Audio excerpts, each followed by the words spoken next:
I come from Kenya and I grew up in the slopes of a mountain, climbing the slopes, running to school every single day and back. And going up a hill is not an easy thing. How about climbing a mountain? And I ask you a question. What's your Kilimanjaro? This is Now Tell Us, and I'm your host, Anthony Moirore.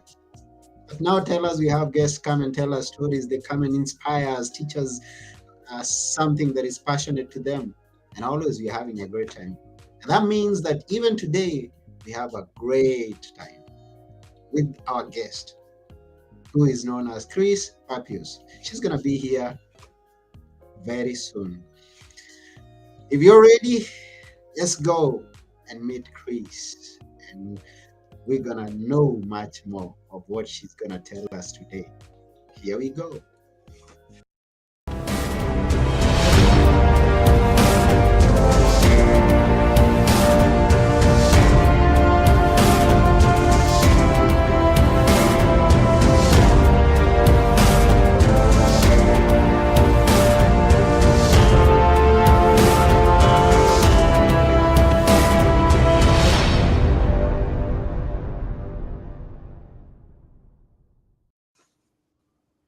Hello, Krys.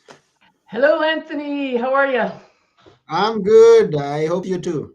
Oh, I am, and I'm very glad to be here. Thank you for the opportunity. Yes, and welcome to Now Tell Us. What's let me hope that I pronounce your name right. You did, actually. Uh, Congratulations. I've been called many things. okay. Yes, it's always good to know that you got it right. It's Krys Pappius. So, what's the origin of that name, and what's in? I mean, I'm curious. My family background is originally from Poland. Okay. The name Pappius is not a Polish name. However, many generations back, the story is that my great grandfather was from Hungary, and he ran from his family, ended up in Poland, and found the love of his life, and he settled down there. That's the story. I don't know if it's true, but Mm. my family, the way I know it, is from Poland. I almost thought it's a Greek name. I used to work in a hospital where all the housekeeping staff, the orderlies, the attendants, they were all Greek, and they would see my name tag and they would start speaking to me in Greek, and it was like, I'm sorry, I don't understand. I'm not Greek. So you're in good company. Yes, I almost wanted to greet you in Greek because I know some Greek. Yeah, I'm sorry. It wouldn't have worked. I wouldn't have understood. I might have You, left. you, you need to learn some Greek because someday someone is gonna say hi and you respond, oh yeah, that's a Greek. The one word I remember is kukla, which the staff used to call me that as it's a very I hope my understanding was it was a very endearing name, like friend. Oh yeah, sure. That's Yeah, it. yeah. That's a good name, and There it's you good. go. It's good that you know some Greek. Okay, now let us know who is Krys. Tell us about a little bit about yourself. What it is that you do today. What makes you happy? What? Well, I can tell you right off the bat that what makes me happy is to be out in the mountains. I live in British Columbia on the west coast of Canada in a city called Abbotsford, and I'm at the foot of the Rockies. And so my happy place is being up on the mountains somewhere, some trail somewhere. And in order to be fit enough to go to the mountains and do the kind of hiking I do, my second happy place is the gym. So that's where my spirit gets filled. That's wonderful. Yeah, I haven't climbed a high mountain. I was born in the slopes of Mount Kenya, but I've never reached the peak. Yeah. And and one thing I hear from those people that go to the peaks of mountain is that you've got to be well trained. It's not you just don't wake up today and say I'm gonna get to the peak of this mountain. No, well, you don't do that. No, for me, it took once I made the decision to realize my dream of climbing Mount Kilimanjaro. It was then a year that I trained and got ready and did the arrangements and that. But that's why my question is, what is your Kilimanjaro? Because reaching the summit of that mountain changed my life in a way that I could never have predicted. Mm. So go ahead. Yes. Tell us, what do you do on a day-to-day basis? Because I don't think that going to the gym is what you eat from. No, that's my happy time. No, what I do is I am a mindset coach. I work with women who are stressed out overachievers, and I help them pivot to become calm, high performers.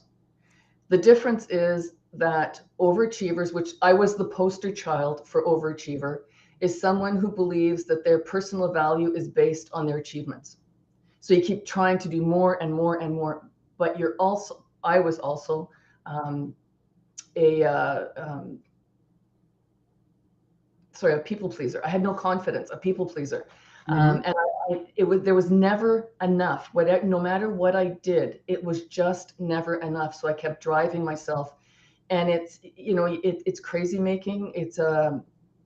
I lost myself. I got to the point in my life where I had lost connection with what my purpose was in life. I had completely lost my way. And that's why climbing Mount Kilimanjaro was such a turning point for me, because I did it at a time in my life where my back was against the wall and I Mm. had to make choices. Yeah, tell us a little bit more about now this climbing Mount Kilimanjaro. So I'll give you the backstory. I was well into my career as a police officer, and I was a stressed out overachiever.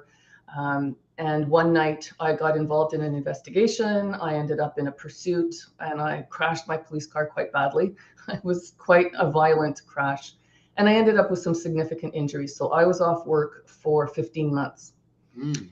While that car was in motion, the crash occurred over time. My car stayed in motion, and my life flashed before my eyes. And I owned the fact that my life was a disappointment, that I was unfulfilled, that nothing made sense anymore.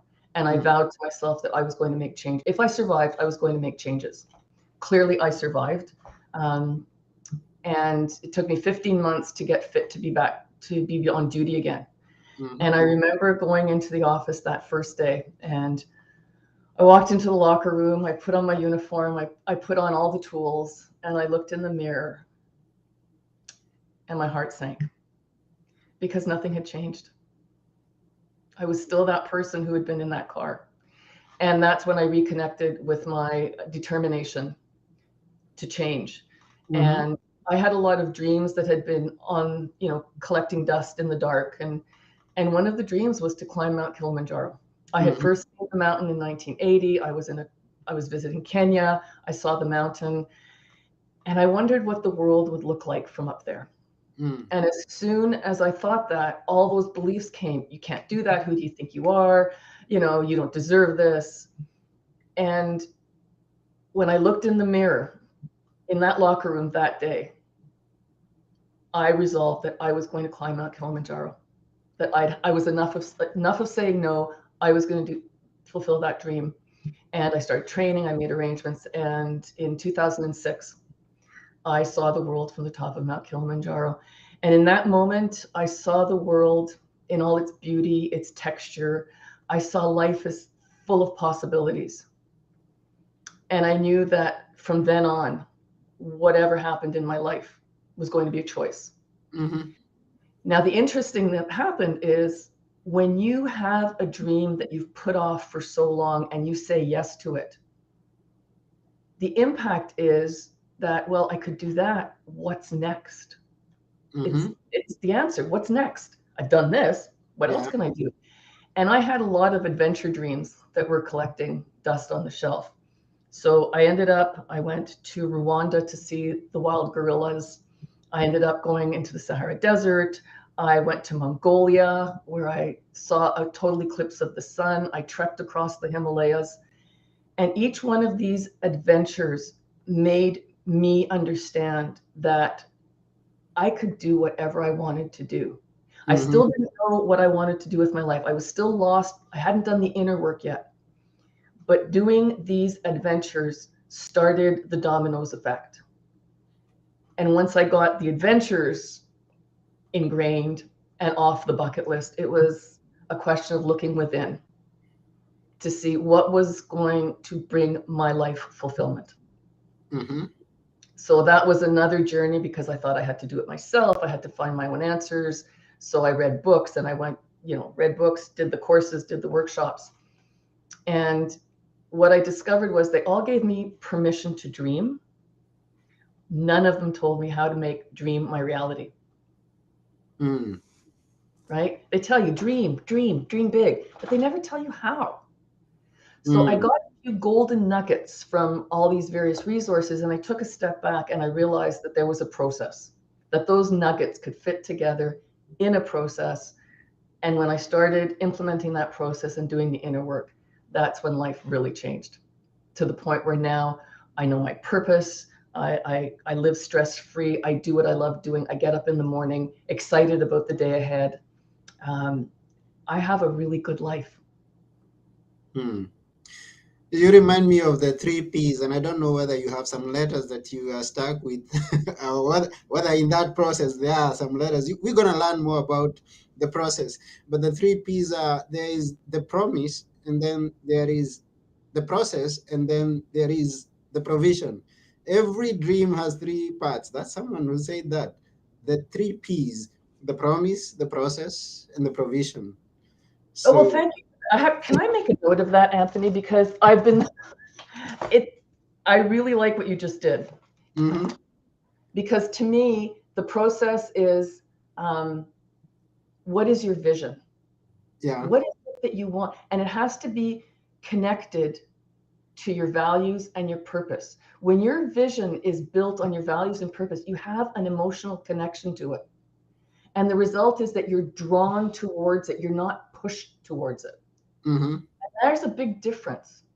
And if you know who Jack Canfield is, Jack Canfield says, his quote is that people who don't have what they want in life is because they've never clarified in detail what it is, the life that they want. And creating that vision of your life, that's the first step. You have to know what you want, Mm-hmm. not what people think you should have, not living up to other people's expectations. It's what does your heart want? So I Mm-hmm. take my clients through a process of finding out what is that vision that they are emotionally attached to. And then it's, of course, all those beliefs. No, I can't. You don't deserve it. Who do you think you are? Those are just stories that we tell ourselves, stories that we learned when we were 4, 5, maybe even younger. And and it's in our subconscious, and they repeat like a loop, and our beliefs dictate our actions. And as long as we allow subconscious beliefs to drive our life, we're basically allowing a 5-year-old to make decisions about our life. Mm-hmm. So the next step in the process is to bring those beliefs that are guiding what you do in life, bring them to the front, shine light on them, and ask yourself, does this make sense? Is this true? And for the most part, we can easily debunk those beliefs, and we can replace them with beliefs that actually reflect your truth. And Mm. the third step is you have to take action. You Action. have to take action. Yeah. If I want a glass of water and I'm sitting at my desk, I have to get up and do something, right? If I sit at my desk, nothing's going to change. You have to take action. So Mm. vision, beliefs, and action is the process. Vision, beliefs, and action. Yep. That's a good one. Now, I believe there's someone here who's listening or watching us, or even who gets to listen to us after we are through with this live broadcast, who has a mountain before himself or herself. She sees this big dream that she wants to achieve, but then it's so big that she can't even want to get started towards it because she doesn't believe in her ability to accomplish, to climb that mountain. And now you tell us there's a process. Is there a way that you can break for us the process? Are there some subtopics on the There process? are the subtopics. Yes. Yeah. As far as the vision goes, it's what do you want and why do you want it? You Mm-hmm. need to know your why. You need to know why this makes sense for you. How is that vision connected to your heart and to who you are at your essence? Mm-hmm. Then it's the beliefs, and I take my clients through a process. I reflect back their reasons why they think they can't have something. Mm-hmm. And then we start digging deep. Where did that come from? Whose voice is that? What were the circumstances under which that opinion was expressed to you? And if it's just an opinion, it doesn't make it right, Mm-hmm. right? That, and then action. And I'm glad that you mentioned that, because when I thought of going to Kili, when I made the decision to go to Kili, I had to break that journey down into small steps. So in order to get to the top of Kili, what do I need? I need to have somebody to guide me. I need to be in shape. I need to travel to Kenya. I need to break it down into the smallest steps possible. If all I ever thought of was the summit, it would be overwhelming. Absolutely. And I probably wouldn't have done it. Mm-hmm. Break it down into small steps. So for example, the last day, the day we summited on Kili, it's 19,600 feet, right? There's less oxygen. It's hard to move. And Mm-hmm. I'm looking at the summit. If all I focused on was that last few hundred feet to the summit, I don't think I would have made it.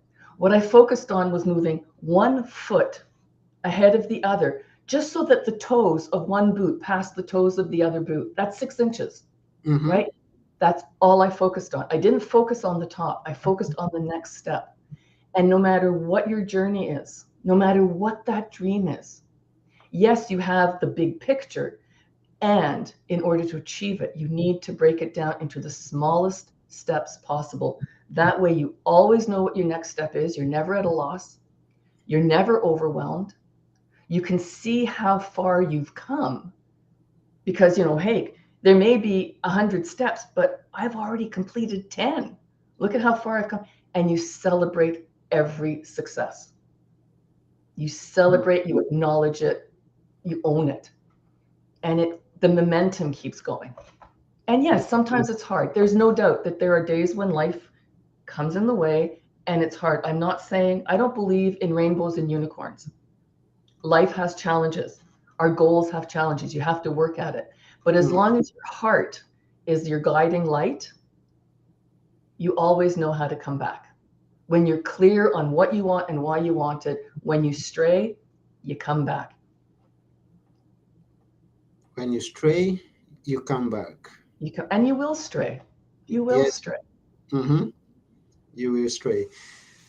Climbing Mount Kilimanjaro. That's, that must have been a big dream when you achieved it. And I know there are people who have those big dreams. Now, you talked about childhood beliefs, and not only childhood, we have adults who live with this aspect where they are focusing on a generalization that has been placed on them. Now you go there, you hear that this is from this person is from this place, and people from this place do things like this. This is this gender, and this gender does things like this. So that's going to prevent you from taking an action towards a dream that you may have. How do you hand, how do you handle how do I handle generalizations? Because I come from a place that people don't expect to see much from. When you are grounded in purpose, it is really hard to describe, but you become immune to what other people think. When you are grounded in what you want and why you want it, and you're going there step by step, you're, Anthony, I can't put it into words. You just know. You're just immune. You can look at someone's opinion and you say, oh, yeah, that's an opinion. It's almost like you become an observer. Mm-hmm. Okay, I observe that this person has the opinion that I should not be doing this. But my heart tells me that this is the right thing for me. And what I need to remind myself is when someone tries to stop me in my tracks, to prevent me from living my purpose, I'm triggering something in them. And I need to remember it's about them, it's not about me. Mm-hmm. It's always about consider the source. And sometimes It's someone who may be actually well-meaning. It could be. And sometimes it's people who, whether they realize it or not, is like, well, if she can do it, I can do it, which means there's pressure on me to do something different. Mm-hmm. So always consider the source. Always consider the source. Yeah. One of our viewers, who's known as Simon, likes the title. Yeah, what's your Kilimanjaro? And he's gonna look at it. I guess he's busy right now, but make sure you watch it it from the beginning to the end. And Anthony, what I want to make clear is that I'm not suggesting people go out there and start climbing Kilimanjaro. I'm not Yeah. suggesting people go out and climb any mountain. What I'm suggesting is, what is your dream?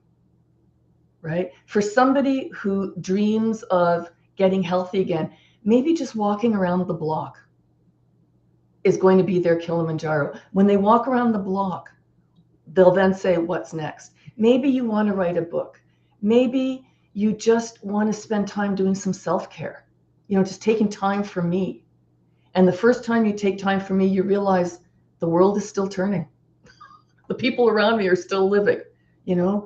I can do it. Whatever it is that you're saying no to, but that your heart is longing for, try it in one little tiny piece and just see what happens. And you may be surprised that, like me, you find yourself asking, what's next?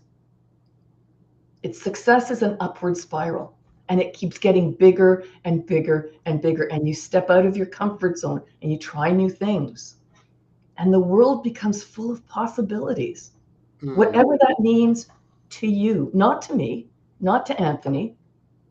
What does it mean to you as a human being? Mm-hmm. Yeah. What does that mean to you? And just go and do it. Follow the process and achieve that dream Yeah. that you have. Now, I want to ask this. There is the belief, which you told us maybe was a hard one at the beginning. And then there is the hard part of completing and surmounting the mountain to come to the peak. Through all this journey from the birth of the dream to the fulfillment of the dream, what would you say was your biggest or was the most hard part of that journey? Asking for help. Asking for help. Mm, For me, asking for help was a sign of weakness, which was why what it took me, 10 years to accomplish, to pivot from, overachiever to high performer. My purpose is to share my knowledge with my clients so that they don't have to take 10 years. Asking for help, asking for, how do I train for this? How, asking for help in our society. And I'm talking about North America. I don't know mm, what it's like in the part of the world where you're at. But asking for help here is frowned upon. You're supposed to be self-sufficient. You're supposed to know it all. Just, and we are humans. We need connection. Two mm-hmm, heads are better than one. Collaboration. You know something I don't know. I learn from my clients all the time. I'm not the know-it-all. They mm-hmm. teach me. We all have something to share, some knowledge to share with others to make the world a better place and to make life easier. Mm, yeah. And people expect, or rather, I imagine that people would know my weakness if I say I don't know. So I don't ask. I don't seek for help. How can you get better at what you do? I remember, when we talk about this, I clearly remember when I was still working as a police officer, I had a colleague who was working on an investigation. And I remember being in the office and this person went, come over here. And they asked me something about what they were doing. And I said, what's the secret here? Well, I don't want them to know that I don't know. You're a junior officer. You're supposed to be learning. You can't know it all. And it made me sad to think, because even at the time, even though I was still, an overachiever, I could see it in others, how painful it made life to not be able to ask for help. And it seemed so silly. And yet I was doing it. So it's not that silly, right? It's so ingrained. Hmm. Wow, and that's interesting. So that was the most difficult part of the journey. And I don't know about you who's listening or watching. Thank you for the comments, Nemi. Thank you, Simon. Thank you to everyone else out there who's watching. If you can send a question or even a comment, we really appreciate. And I wonder, what's your Kilimanjaro? What's that big thing that you have in front of me, of yourself, and you are imagining that you need to climb it, that you need to overcome, that you need to succeed in? What is it? Yeah, it's possible for you to overcome that challenge. It's all possible for you to achieve that dream. So says Krys Pappius. And we thank you, Krys, for taking your time to be with us here. Thank you. Yes. I wonder, in what ways do you work with people now? Because I know there are those who are fearing of asking for help, and now you've made this invitation that people could reach out and ask, "Hey, I want to climb my Kilimanjaro, whatever it is that that they are having in front of them." So, how do you work with people? How do you help them? Tell us. How I work with people is I do one-on-one coaching. Mm-hmm. And I ask for a commitment of 6 months. Things don't change overnight. You have to repeat. Um, when you're bringing change, when you want to change anything, you start as unconscious incompetence. You don't know what you don't know. Then you get to the point where you're consciously incompetent. Oh, this is what I have to learn. This is what I don't know. Mm-hmm. Then you become consciously competent. You actually have to think about what you're doing. Do you drive an automatic or a standard car? Do you have a stick shift or do you have an automatic? I drive shift, okay, Okay. stick shift, and then also I drive the automatic, both of them. Okay. Remember when you were learning how to drive a stick shift, right? Yeah. You had to, okay, put in the clutch, change gears. You had to tell yourself that's conscious competence. You know what you have to do, but you have to talk your way through it. Mm-hmm. Then you become unconsciously competent. You don't think about that anymore. I get into my little stick shift and I'm driving around and I'm not even thinking about what my hands or my feet are doing. I just know how to do it. Mm-hmm. Change takes time. Learning takes time. So I work with people one-on-one and I ask for 6 month commitment. And I also know that I don't have a solution to everybody's problem. Mm-hmm. So I meet with people first to make sure that we are a good fit, right? Get on the phone with me. Very easy to do. Meetwithkrys.com. You get to my calendar, book a time, and let's talk. Do you have a problem that I can help you with, help you solve? And if I don't have a solution, maybe I can direct you in the right direction. Okay. Mm-hmm. So it's the initial call, and then I work with them. And to summarize everything I've just said, I do have a download that's available that I believe you're going to be posting. And it's a guide. It simply summarizes what is the process, what are the details of the process, and there is a small self-assessment in there as well. And download that. And then please, if you're so inclined, connect with me. Let's get on the phone and let's talk. Let's talk. And what is your Kilimanjaro? What is that one thing that you have this longing for? Maybe it's dancing. Maybe you want to learn ballroom dancing. Mm-hmm. Who knows? Maybe you want to learn how to drive a stick shift. That's your dream, right? Mm-hmm. What is that one thing that you can do that will open the floodgates to you creating a life, giving yourself permission and having the confidence to build the life that you really want, not the status quo. Mm. Yeah, so go get the gift. It's somewhere in the description. Just go click the link and follow. And if people want to connect with you, how should they reach you? Uh, They can connect with me. They can go to my website, KrysPappius.com. They can send me an email, KrysPappius@gmail.com. Very simple way to get a hold of me. I used to have a .com email address and got so much unpleasant communication that I'm done with that. So it's just KrysPappius@gmail.com.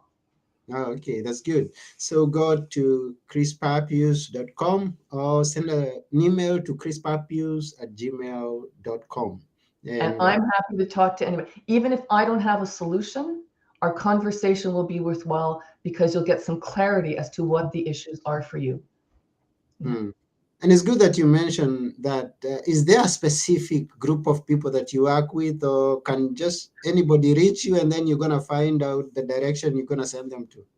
I'm happy to talk to anybody. Primarily, my clients are women, Okay. are people, they're tired of living somebody else's life. They're overachievers, and they want to become high performers. They want to have a purpose-driven life lived with confidence. And if there's a man out there for whom that resonates, I'm more than happy to work with you. Right? I That's don't good. say if we are in alignment, if your needs and my solution are in alignment, I'm happy to work with you. Thank you very much for that clarity. So people who reach out to you and then you work. Now, don't be shy to ask for help, please. Hey, Yes, you listening? don't be shy. Don't be Yep. shy. And the other limitation is I'm English speaking. Because I know you're international. I'm sorry, it's English speaking. Oh, yeah, it's good that you made that clear because some Greeks could have been coming after you. Yes, I have some Greek listeners. Yeah. So they need to be speaking some English. Now, And I'll also add, please, that geography doesn't matter because it's all over Zoom. So geography is not an issue. okay, that's good. Good also to know that. So we really thank you for taking your time to come and tell us about your experience climbing Mount Kilimanjaro. And we should think, what is it that I need to climb? What is it that I need to accomplish? Mm-hmm. And go after it using the guidelines, using the suggestions and the tips that you shared with us. We thank you. I thank you so much for the opportunity to share my message. Yeah. And it's just about to end this episode. But before we go, we ask you to leave us with a few words that we should always remember. Which are they? Just a few words that we should always I'm remember. sorry. I was reading. I'm sorry. I got distracted by the chat. A few words. That we should always, yeah, leave us with a, okay, let me also read. Okay. Yes, I I see will that. tell you what my final words are. Yeah, that We we get should. one life. This isn't a dress rehearsal. Okay. This is one life that we get. And I believe that we have a birthright to live life with confidence and a birthright to feel alive and engaged in everything we do. Life will send us challenges, but we have a birthright to feel confident that we can deal with whatever life sends our way. And we have a birthright to have fun. Thank you for that. So once again, we thank you. And we also thank our viewers and every one of you. Thank you very much for even distracting Krys at the reading your comments. I know. We appreciate your comments. And Nemi says she already got your contact info. So excellent. I look forward to connecting. she's going to reach out to you and everyone out there who's watching us. Go connect with Krys. Yes. Yes, so that's about it on today's episode at Now Tell Us. I have been your host, Anthony Morore, and together with our guest, Krys Pappius, we are saying bye for now. Bye-bye. Yeah, go achieve your dream. Yep. Climb your Kilimanjaro to the peak. Yes. Bye.